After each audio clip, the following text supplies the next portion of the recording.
আসসালামু আলাইকুম রহমতুল্লাহি ওয়াবারাকাতুহু। আশা করছি আপনারা সবাই ভালো আছেন। আলহামদুলিল্লাহ আমরাও ভালো আছি। আজকে নিয়ে চলে আসলাম ঝিঙ্গা দিয়ে মাছের ঝোলের রেসিপি। এই রেসিপিটা বানানো খুবই সহজ, খুব কম সময় নেয় আর খেতেও অসাধারণ। তো বর্তমানে বাংলাদেশে খুবই গরম পড়ছে আর এই গরমটা হচ্ছে সাধারণ জনগণের জন্য খুবই কষ্টসাধ্য। আর যারা আমরা রান্নাঘরে রান্না করি তাদের জন্য খুব কষ্টকর হয়ে যাচ্ছে রান্না করাটা। তো সেজন্য অল্প সময়ে প্রপার নিউট্রিয়েন্ট বজায় রেখে আমিষ মানে হচ্ছে মাছ আর ঝিঙ্গা হচ্ছে গরমকালে পেটকে ঠান্ডা রাখবে এরকম একটা তরকারি তৈরি করছি। আশা করছি আপনাদের সবারই ভালো লাগবে। চলুন আমরা রেসিপিতে চলে যাই।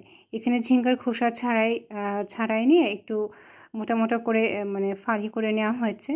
আর মাছের মধ্যে এখানে নলা মাছ নেওয়া হয়েছিল।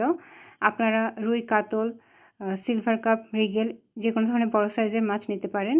এই মাছগুলোকে হলুদ আর লাল মরিচের গুঁড়া সাথে লবণ দিয়ে একটু ম্যারিনেট করে রাখতে হবে। আর ঝিঙ্গাতেও একটু লবণ মাখায় নিতে হবে। ম্যারিনেশনটা আপনারা করে 5 থেকে 10 মিনিট মতো রেখে দিবেন যেন মশলাগুলো মাছের মধ্যে একটু ঢুকে যায়। এরপরে কড়াই বা প্যানে তেল গরম করতে দেবেন। তেল যখন খুব বেশি গরম হয়ে যাবে তখন হচ্ছে মাছগুলো দিয়ে নেবেন। আর মাছের এক পাশ যখন ভালোভাবে ভাজা হয়ে যাবে মানে একটু লালচে কালার চলে আসবে তারপরে মাছটাকে উল্টাবেন। এর মধ্যে বারবার মাছকে উলটপালট করার কোনোই প্রয়োজন নেই। এক সাইড হয়ে যাওয়ার পরে অপর সাইডটা তখন উল্টাই দিবেন। এতে মাছ ভাঙার সম্ভাবনা থাকে না।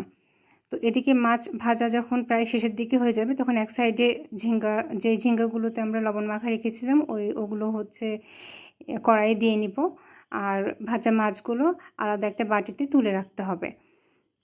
এখানে এই ঝিঙ্গাগুলোকে তেলের মধ্যে দেওয়ার কারণ হচ্ছে মাছের মধ্যে যে মশলাগুলো রয়েছে সেগুলো তেলের মধ্যে চলে আসছে। আর ঝিঙ্গাগুলোকে এই তেলের মধ্যে একটু মানে রেখে দিলে, ঢাকা দিয়ে রেখে দিলে ঝিঙ্গার মধ্যে থেকে পানিটা বের হয়ে আসে এবং ঝিঙ্গাগুলো একটু নরম হয়ে যায়। তো এটা পরবর্তীতে খেতে খুব মজা লাগে, মানে এটার তরকারির টেস্টটাকে এনহ্যান্স করে। তো এখানে ঝিঙ্গাগুলোকে অল্প একটু কষায় নিয়ে ঢাকা দিয়ে প্রায় 2 মিনিট মতো রেখে দিতে হবে। 2 মিনিট হয়ে যাওয়ার পরে ঢাকনা তুলে নিয়ে ঝিঙ্গাগুলোকে একটা পাত্রে তুলে নিতে হবে। এরপরে ওই তেলেই পেঁয়াজ কুচি আর হচ্ছে কয়েকটা মরিচের ফালি, পেঁয়াজ কুচি প্রায় 1 মুঠ মতো পেঁয়াজ কুচি নিয়ে তাতে মরিচের ফালি দিয়ে একটু ভেজে নিতে হবে। মানে খুব কড়া করে ভাজার প্রয়োজন নেই। একটু ট্রান্সপারেন্ট কালার যখন চলে আসবে পেঁয়াজের মধ্যে ঠিক সেই মুহূর্তে কিছু মশলা যাবে। মশলার মধ্যে রয়েছে আচ্ছা, মশলা দেওয়ার আগে আপনারা এই যে রসুনটাকে একটু ছেঁচে নেবেন।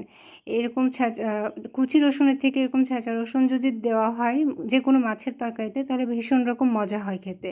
আপনারা ট্রাই করে দেখতে পারেন। তো যখন রসুনটা একটু বাদামি বাদামি পর্যায়ে চলে আসবে সেই মুহূর্তে কিছু বাটা মশলা পড়বে। বাটা মশলার মধ্যে রয়েছে আদা এবং রসুন বাটা একসাথে করে 1 টেবিল চামচ পরিমাণ দিতে হবে। আর সেই সাথে হাফ চা চামচ পরিমাণ হলুদ, মরিচ, জিরা, ধনা, এই 4টে গুঁড়া মশলাগুলো একসাথে পানিতে গুলায় দিয়ে নেবেন। এতে হয় কি যে মানে মশলাটা পোড়া লাগে না। আর মশলাটা কষানোর জন্য যে পানিটুকু দরকার সেটাও দেওয়া হয়ে গেল। আর এখানে পরিমাণ মতো লবণ দিয়ে নিতে হবে। লবণটা পরিমাণ মতো দিতে এই জন্যই বলবো কারণ মাছ ভাজার সময় আমরা লবণ দিয়েছিলাম, আবার হচ্ছে ঝিঙ্গাতেও আমরা একটু লবণ দিয়েছিলাম, সেই জন্য একটু বুঝে লবণটা দেবেন। এটা যেহেতু একটু ঝোল ঝোল তরকারি হবে, মাখা মাখা না, একটু ঝোল ঝোল পাতলা একটু ঝোল ঝোল করবেন, তাহলে গরমকালে একটু ঝোলদের তরকারি খেতে ভালো লাগে, পানিটাও ভেতরে যায়। আর খুব মশলাদার আসলে গরমের দিনে অনেকেরই সহ্য হয় না মশলাদার খাবার দাবার, তো সেটাকে অ্যাভয়েড করার জন্য আপনারা হচ্ছে পানিটা একটু বেশি রাখবেন এখানে ঝোলটা। তো যখন মশলাটা কষে আসবে ঠিক এই মুহূর্তে যে তুলে রাখা ভাজা মাছগুলো রয়েছে সেগুলো দিয়ে নিতে হবে আর সাথে পানি দিয়ে নেবেন। এই তো পানি দেওয়ার পরে অল্প একটু যদি কষাতে চান তাহলে, নাহলে দরকার নেই, একসাথে আপনারা হচ্ছে ঝিঙ্গা আর হচ্ছে মাছ তুলে রাখা হয়েছিল সেটা দিয়ে নেবেন। দিয়ে নেওয়ার পরে ঢাকা দিয়ে রাখতে হবে মিনিমাম 4 থেকে 5 মিনিট মতো। আর এই সময়ে ফ্লেমটা থাকবে হচ্ছে হাই টু মানে মিডিয়াম টু হাই। তো এই তো তারপরে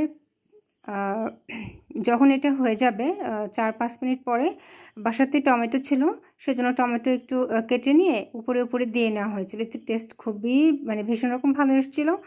আপনারা অবশ্যই বাসাতে একবার হলেও ট্রাই করে দেখবেন। আপনাদের বাসার সবাই ইনশাল্লাহ এই তরকারিটা অনেক পছন্দ করবে। ভাতও হচ্ছে ভরপেট খেয়ে সবাই মানে উঠবে আর কি। তো আর আর যদি আপনারা রান্না করে থাকেন তাহলে সবাই খেয়ে কী বললো সেটা আমাদেরকে কমেন্টে জানাবেন। তো এই তো আসলে যে সিজনের যে শাকসবজি বা ফলমূল রয়েছে আমাদের সকলেরই সেটা খাওয়া উচিত। এতে করে সেটা শরীরের জন্য খুব ভালো হয়, কারণ সৃষ্টিকর্তা এই জন্যই ওই ফলমূল বা সবজি ওই সিজনটাতেই দিয়েছেন। তো এই তো রান্না হয়ে গেল। সেদিনকে আমরা সবাই খুব মজা করে ভাত খেয়েছিলাম। আলহামদুলিল্লাহ মানে খুবই ভালো লেগেছিল। তো আজকে এই পর্যন্তই। নেক্সট আরেকটা ভ্লগে আপনাদের সাথে কথা বলবো। সেই পর্যন্ত আপনারা সবাই ভালো থাকুন, সুস্থ থাকুন। এই যে এটা হচ্ছে লাস্ট লুক মাছ দিয়ে ঝিঙ্গা দিয়ে মাছের ঝোল। আপনারা অবশ্যই বাড়িতে একবার হলেও ট্রাই করবেন। আজকের মতো বিদায়। আসসালামু আলাইকুম।